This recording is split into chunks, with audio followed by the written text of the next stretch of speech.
Hey everyone, Dr. L here with your week 6 video. I have a limited amount of time between meetings this Friday, so I'm going to try and do this in 9 minutes. So this week we're focusing on media and technology, so I'll go over some announcements, review, Chapter 8 overview, exit pass, and reminders.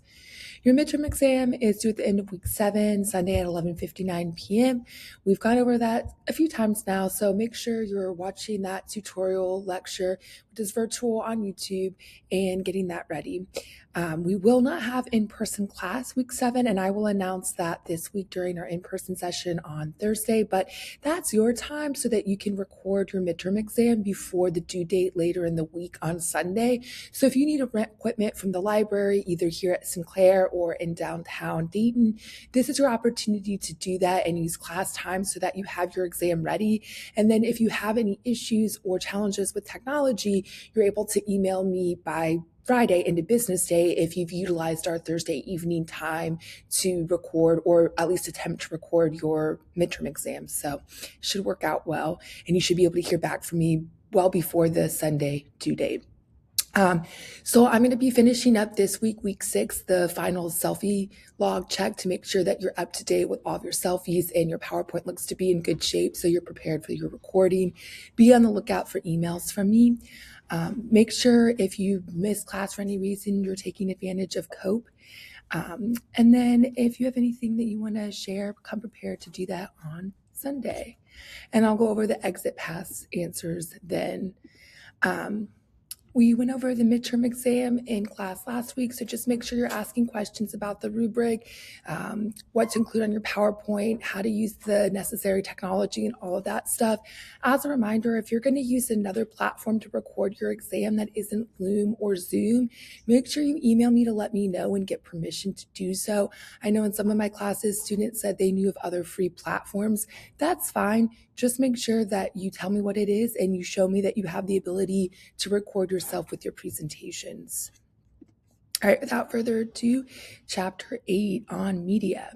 So, media is all print, digital, and electronic means of communication.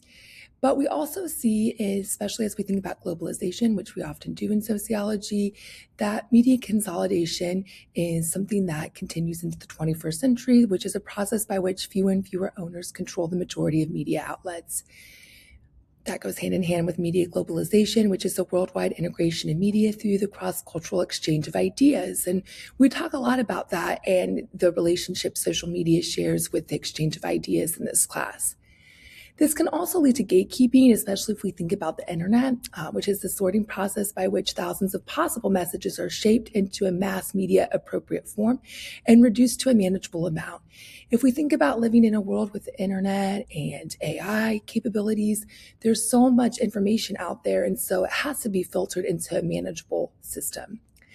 And then finally, if we're thinking about inequities and we're thinking about some of the foundational theory to sociology, we want to consider the knowledge gap, which is the gap in information that builds as groups grow up without access to technology. And so if we think about rural areas, like when I lived in West Virginia, for example, for my master's, there were lots of folks in rural areas who lacked access to reliable Wi-Fi because they were living in rural mountainous areas. It was interesting to see that that was also an issue in Hawaii when I did my PhD.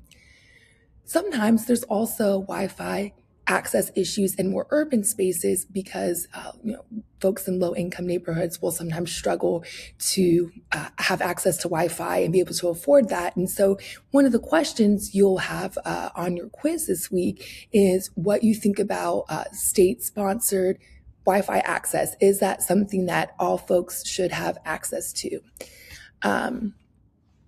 And then as we continue on into Chapter 8, when we start focusing on technology, this is the application of science to solve problems in daily life. I really like this definition because it really simplifies what technology is. Sometimes in the 21st century, we really tend to focus on computers and AI and social media. But at the end of the day, technology is really simple. It's just, solving problems with technology. Similarly, we see technology diffusion, which is the spread of technology across borders, which leads to technological globalization, which is, again, the cross-cultural development and exchange of technology. We end Chapter 8 learning about Foucault's work, Michel Foucault is a famous French philosopher who was pretty critical of different aspects of how technology was developing when he was writing in the 1970s and 80s. And so one of his big contributions to the field of sociology is his work on panoptic surveillance, which is a form of constant monitoring in which the observation posts are decentralized and the observed is never communicated with directly. If you think about what a prison design looks like, that's very much rooted in panoptic surveillance, where you have the guard tower in the middle, and then you have all of the cells around it. And that way, when the inmates are in their cells, even if there's not a guard or there's not a lot of guards in the cell tower, they still operate under the assumption that they could be being watched at any given moment because of the positioning of the guard tower and then the cells. And so they act accordingly and they monitor their own behavior. And so to learn more about Michel Foucault's contribution to technology in the panopticon, you can watch this short YouTube clip, which is basically a summary of one of his most famous works, Discipline and Punish. And that had a profound impact on not only the field of sociology, but also criminology, which sort of came out of sociology. All right. So, for selfie entry week 6, your item is you have to take a photo this week with a quote unquote old school form of media. So often in the field of sociology, we like to connect the topics of media and technology together. So for this week, I want you to see how easy or difficult it is for you to find some form of print media that you can take a selfie with. This would probably the easiest thing to do would be a newspaper, but get as creative as you want. I will have your quiz questions posted by the end of this week so that you have all of week 6 to complete that. Your exit pass will go on here. And then in terms of reminders, finish reading chapter 8, start reading chapter 9, submit your weekly 6 assignment on eLearn, which is that quiz I mentioned. Add your selfie entry 6 to your selfie entry log, and then make sure you are getting caught up and staying caught up on your midterm exam PowerPoint presentation, because that is due next week, week 7, Sunday at 11:59 p.m. Have a great week. In our next class, so that's Thursday evening, week 6, I'm going to do a sort of AMA style one-on-one touch base with every student, where you'll come prepared to ask me anything that you need to ask in order to be prepared for our exam the following week, week 7. But you can also ask me other questions related to grading, class, anything you want. So just be prepared for that. You have 5 minutes or less with me. And if you don't have any questions, you can just come up, show me that your PowerPoint presentation for your midterm exam is ready to go, and then you can leave if your PowerPoint is up to date. Other than that, that's all I have for you. I finished in my allotted time. Have a great week, and I will see you Thursday night.